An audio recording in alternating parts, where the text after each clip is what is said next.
नमस्कार। आज प्रस्तुत है लेखक वी दिमित्रियेव का लिखा हुआ पाठ रोटियां। इस वीडियो में हम पाठ की व्याख्या करेंगे, प्रश्नोत्तर करेंगे और करेंगे भाषा ज्ञान। लेखक का संक्षिप्त परिचय इस प्रकार है। वी दिमित्रियेव का पूरा नाम है एंड्री विक्टोरोविच दिमित्रियेव। आप प्रसिद्ध रशियन उपन्यासकार एवं कथाकार हैं।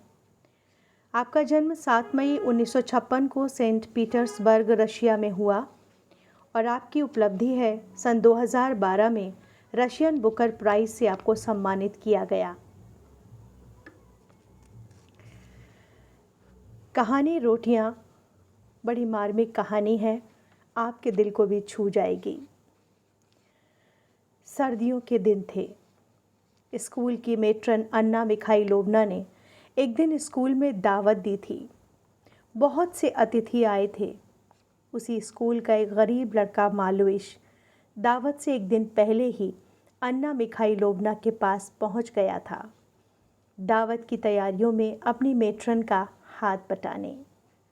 गरम और ताज़ी रोटियों की दावत थी। मालुइश ने रोटियां बनती देखी तो उसे अपनी माँ का ख्याल आ गया।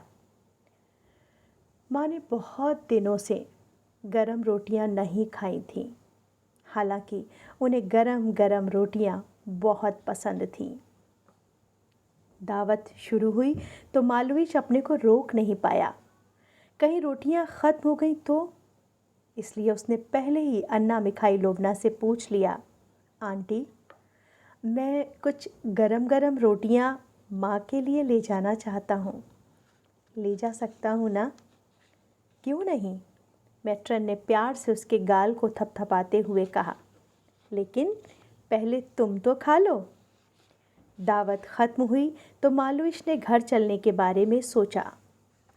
तभी अन्ना मिखाइलोवना का ध्यान बाहर की तरफ गया। बाहर अचानक बर्फ गिरने लगी थी। चारों ओर अंधेरा छा गया था, जैसे रात उतर आई हो। हालांकि अभी रात होने में देर थी। मौसम खराब होता देख अन्ना को चिंता हुई। ओह मालुइश, बाहर तो बहुत बर्फ गिर रही है। इस खराब मौसम में तुम घर कैसे जा सकोगे? मालुइश ने खिड़की से झांक कर देखा तो क्षण भर के लिए वो निराश हो गया। मगर जैसे ही उसे अपनी माँ के लिए गरम गरम रोटियां ले जाने की याद आई, वो उत्साहित होकर बोला, आप मौसम की चिंता ना करें आंटी, मेरे पाँव अपने घर तक का रास्ता अच्छी तरह पहचानते हैं। अन्ना मिखाइलोवना मालुइश के मन की बात समझ गई थी, इसलिए ज़्यादा भी विरोध नहीं कर सकीं। अनमने मन से उन्होंने मालुइश को जाने की आज्ञा दे दी। घर से बाहर भेजने से पहले उन्होंने मालुइश को अच्छी तरह गर्म कपड़े पहना दिए, सिर पर भी ऊनी रुमाल बांध दिया और कुछ गरम गरम रोटियां भी दे दी उसकी माँ के लिए। मालुइश जब मेट्रन से विदा लेकर चला तो एक काले रंग का कुत्ता ब्लैकी भी मालुइश के साथ चल दिया। उन दोनों में अच्छी दोस्ती थी। अन्ना मिखाइलोवना उन्हें छोड़ने दरवाजे तक आईं तो उन्होंने महसूस किया कि मौसम लगातार ख़राब होता जा रहा है। बर्फ़ के बड़े बड़े गुबार तेज़ हवा में सरसराते उड़ रहे थे। धुंध इतनी अधिक बढ़ गई थी कि 2-3 हाथ की दूरी पर भी कुछ नहीं दिखाई दे रहा था। बर्फ़ और कोहरे ने रोशनी को पूरी तरह से ढक लिया था। अन्ना ने एक बार फिर से मालुइश को रोकना चाहा, किंतु कुछ सोचकर वे चुप रह गईं। मालुइश और ब्लैकी कुछ दूर जाकर ओझल हो गए।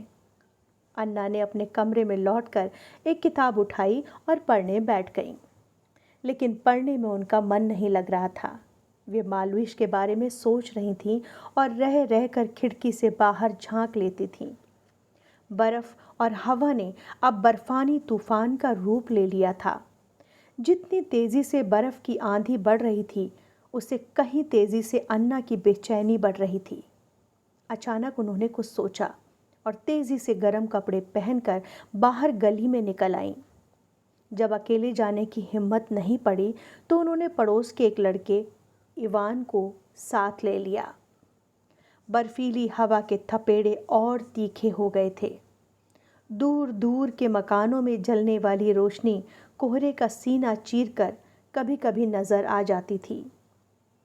इवान अपने साथ लाई छड़ी से रास्ता टटोलता हुआ आगे बढ़ रहा था और अन्ना बहुत संभलकर तेजी से उसके पीछे चल रही थीं।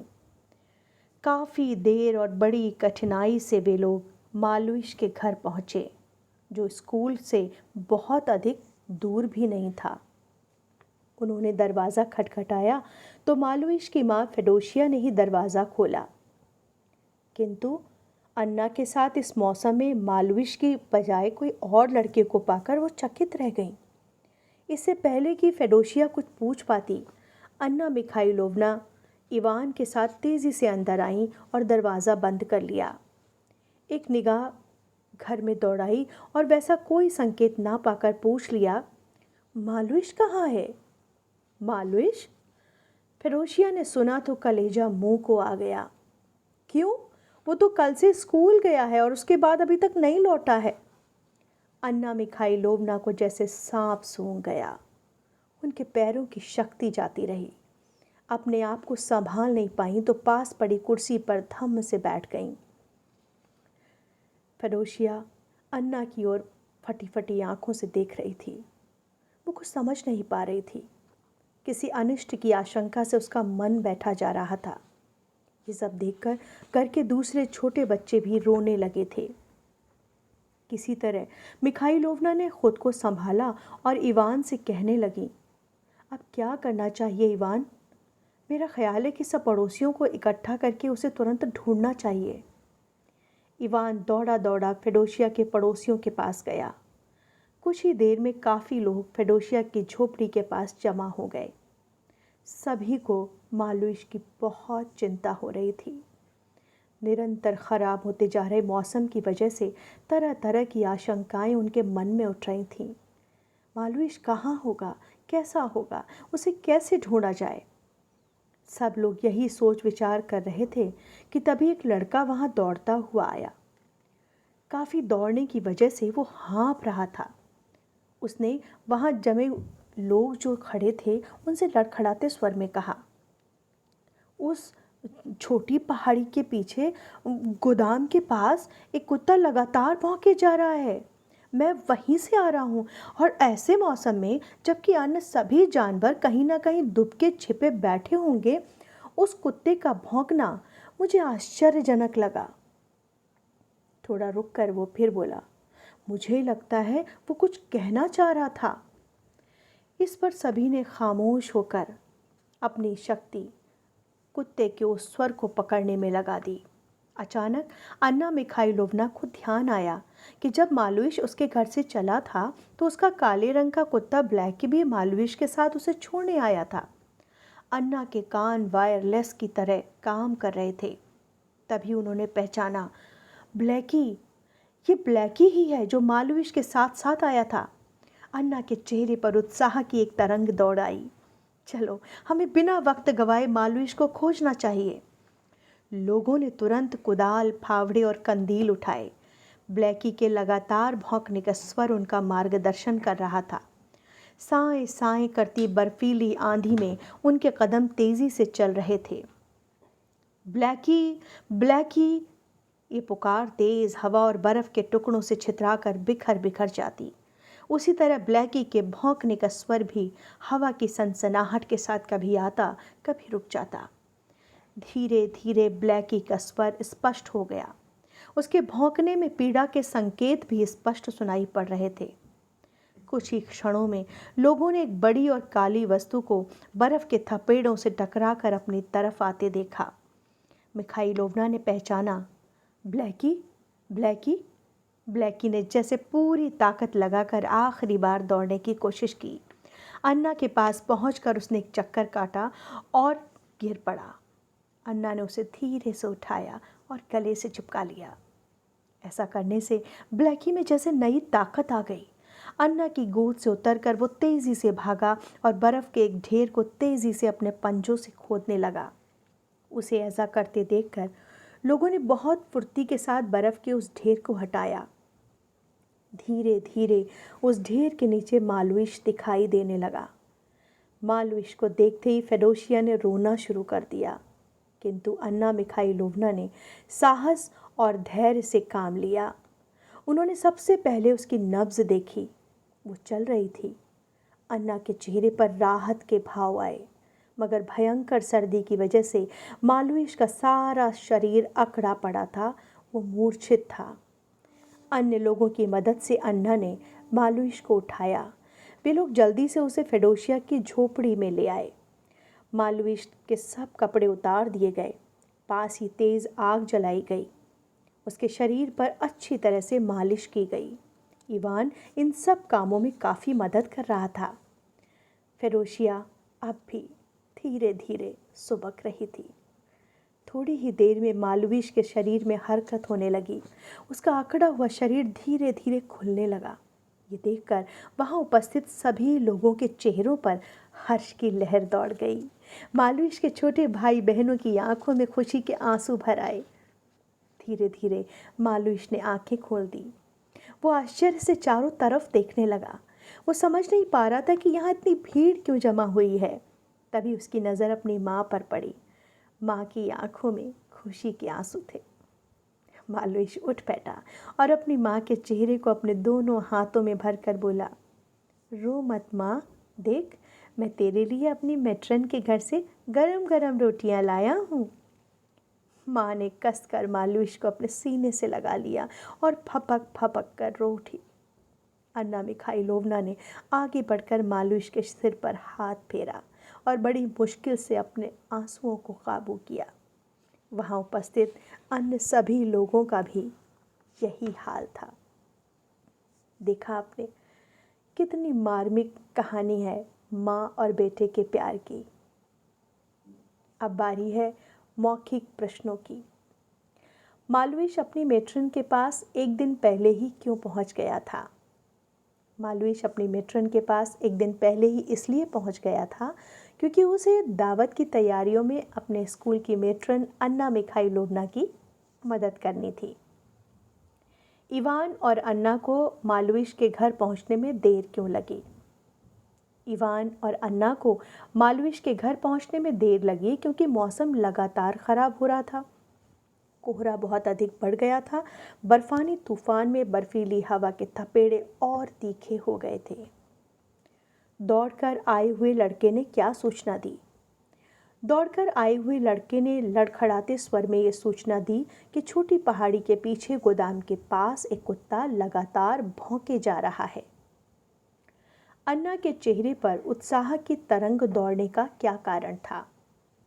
जब एक लड़के ने यह सूचना दी कि गोदाम के पास एक कुत्ता लगातार भौंक रहा है, तब अन्ना को ध्यान आया कि जब मालविश उसके घर से चला था, उसका कुत्ता ब्लैकी भी उसे छोड़ने आया था। अन्ना के कान ब्लैकी की आवाज़ को जैसे ही पहचानने लगे और वैसे ही उसके चेहरे पर उत्साह की एक तरंग दौड़ गई। गरम रोटियां बनती देख मालविश को क्या ख्याल आया? गरम रोटियां बनती देख मालविश को अपनी माँ की याद आई और उसे ख्याल आया कि उसकी माँ को गरम रोटियां बहुत पसंद हैं, लेकिन बहुत दिनों से उन्होंने गरम रोटियां नहीं खाई थी। मालविश को दरवाजे तक छोड़ते समय अन्ना ने क्या महसूस किया? मालविश को दरवाजे तक छोड़ते समय अन्ना ने यह महसूस किया कि मौसम लगातार ख़राब होता जा रहा था। ऐसे में मालविश अपने घर सुरक्षित कैसे पहुँचेगा? अन्ना की बेचैनी क्यों बढ़ रही थी? अन्ना की बेचैनी बढ़ रही थी क्योंकि लगातार ख़राब होते जा रहे मौसम की वजह से तरह तरह की आशंकाएं उनके मन में उठ रही थीं। बर्फ़ का तूफ़ान विकराल रूप लेता जा रहा था और अन्ना को मालविश की चिंता सताने लगी। ब्लैकी ने मालविश का पता कैसे बताया? ब्लैकी के लगातार आने वाले स्वर ने लोगों का मार्गदर्शन किया और उन्हें उस जगह पर पहुंचाया जहां पर मालविश बर्फ़ के नीचे दबा था। वहां पहुंचकर उसने अपने पंजों से तेज़ी से बर्फ़ खोदनी शुरू कर दी, जिससे लोगों को मालविश का पता लगा और उन्होंने तेज़ी से बर्फ़ के ढेर को हटाकर मालविश को बाहर निकाला। बर्फ़ के ढेर के नीचे दबे मालविश को देखकर अन्ना ने क्या किया? बर्फ के ढेर के नीचे दबे मालविश को देखकर अन्ना ने धैर्य से काम लेते हुए सबसे पहले उसकी नब्ज देखी और फिर बाकी लोगों की मदद से उसे फेडोशिया की झोपड़ी में ले गए, जहां पास में आग जलाकर मालविश की अच्छी तरह से मालिश की। अब बारी आती है भाषा ज्ञान की। दिए गए उपसर्ग और प्रत्यय से नए शब्द बनाइए। बे उपसर्ग चैन मूल शब्द है, बनता है शब्द बेचैन। इसी तरह बे में हम मूल शब्द वक्त लगाते हैं तो बनता है बेवक्त। बे उपसर्ग में सबब मूल शब्द लगाते हैं तो बनता है बेसबब। उप उपसर्ग में स्थित मूल शब्द लग के शब्द बनता है उपस्थित। ऐसे ही उपकार यानी कि उपकार, उपमान, उपमान। अन उपसर्ग में इष्ट मूल शब्द जुड़ के बनता है अनिष्ट। अनमोल, अनजान। उत्साह मूल शब्द है, उसमें इत प्रत्यय लगा है और शब्द बनता है उत्साहित। प्रभाव में इत प्रत्यय लगता है, बनता है प्रभावित। शिक्षा में इत प्रत्यय लगता है तो बनता है शिक्षित। कुछ वाक्य आपको दिए गए हैं जिसमें आपको सर्वनाम रेखांकित करके उसके भेद लिखने हैं। पहला है बर्फ के नीचे कुछ दिखाई दिया। सर्वनाम कुछ अनिश्चयवाचक। मालविश के साथ कोई था, कोई अनिश्चयवाचक। लेकिन पहले तुम तो खा लो, तुम पुरुषवाचक। मालविश अपने आप चला जाएगा, निजवाचक। ये तो ब्लैकी की ही आवाज़ है, यह निश्चयवाचक। जो मेहनत करेगा उसे सफलता मिलेगी, जो और उसे संबंधवाचक। दिए गए वाक्यों में क्रिया विशेषण शब्दों को रेखांकित करना है आपको हमने पहले भी बताया है कि जो संज्ञा और सर्वनाम की विशेषता बताते हैं वो विशेषण होते हैं, और जो क्रिया की विशेषता बताते हैं वो होते हैं क्रिया विशेषण। धीरे धीरे मालविश ने आंखें खोल दी, तो आंखें कैसे खोली गई? धीरे धीरे। तो धीरे धीरे क्रिया विशेषण। मौसम निरंतर खराब होता जा रहा था, निरंतर क्रिया विशेषण है। बहुत तेज़ी से गली के बाहर निकल आई, तेज़ी से। कैसे निकल आई? तेज़ी से। तो तेज़ी से क्रिया विशेषण है। दूर के मकानों से कभी कभी रोशनी नज़र आ जाती थी, तो कभी कभी शब्द क्रिया विशेषण है। बाहर अचानक बर्फ गिरने लगी, अचानक क्रिया विशेषण। चारों ओर अंधेरा छा गया था, चारों ओर क्रिया विशेषण है। इस कहानी में आपने माँ और बेटे का प्रेम देखा। कुछ पंक्तियाँ आप सबके लिए, आप अपनी माँ को समर्पित कर सकते हैं। माता कितनी प्यारी तुम, स्नेह प्रेम और ममता रचे बसे हैं तुम्हारे हृदय में। मानवता की परिचायक, निश्चल प्रेम की श्रीनायक, प्रेरित शब्दों की गायक। स्नेह प्रेम और ममता रचे बसे हैं तुम्हारे हृदय में। माता कितनी प्यारी तुम, माता कितनी प्यारी तुम। आप सबके लिए ढेर सारी शुभकामनाएं।